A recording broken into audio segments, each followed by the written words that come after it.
wait. Don't scroll. What if I told you the biggest thing holding you back isn't your past, it isn't other people, and it isn't your circumstances? It's the conversation you're having in your head every single day. And most of it is negative. You're behind, you're not good enough, you'll never change, why ever try? These are the thoughts that you think. And here's the dangerous part.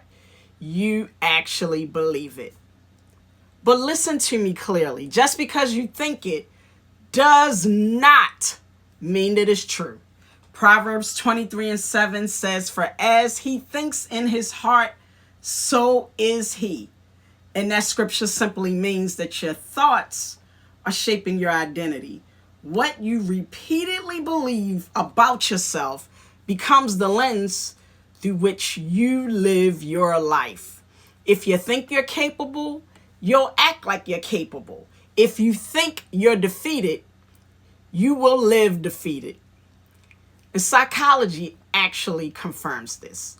Cognitive behavioral therapy, it teaches us that thoughts create emotions and emotions drive our behavior.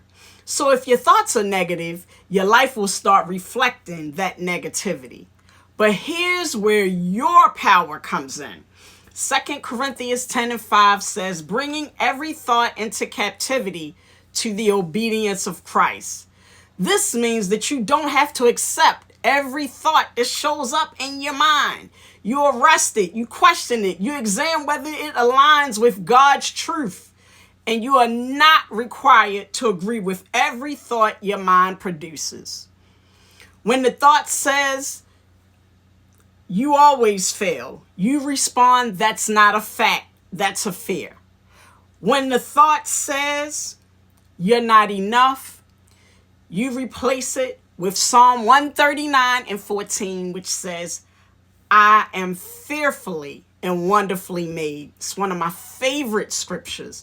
And that verse means that you were intentionally designed by God. God took his time and designed each and every one of us. There is nothing accidental about you.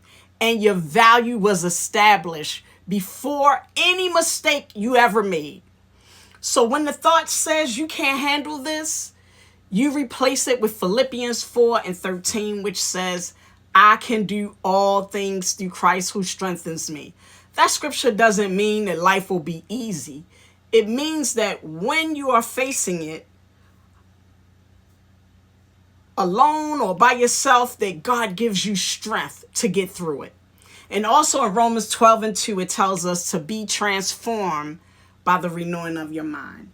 Notice that it doesn't say be transformed by changing your circumstances. It says you will be transformed by renewing your mind. And transformation begins internally. Change starts right here in your thinking. And so here's some science behind it. Your brain can actually rewire itself. It's called neuroplasticity. Your thoughts become stronger neural pathways. So when you constantly replace lies with truth, you're literally rebuilding your mind. So controlling your thoughts doesn't mean that you'll never have negative ones. It means that you stop letting your thoughts or your negative thoughts lead you. You stop letting shame narrate your story. You stop letting fear define your future. And you stop letting lies sit in authority. You are not your worst thought. You are not your loudest insecurity. And let me tell you, this is one I had to learn the hard way. You are not your past. Your thoughts are just that, thoughts. And today I want you to take your power back. If this video spoke to you, please comment, "I'm taking my thoughts captive." And share this video with someone who needs to break mental change. This is Milagro. Have a great day.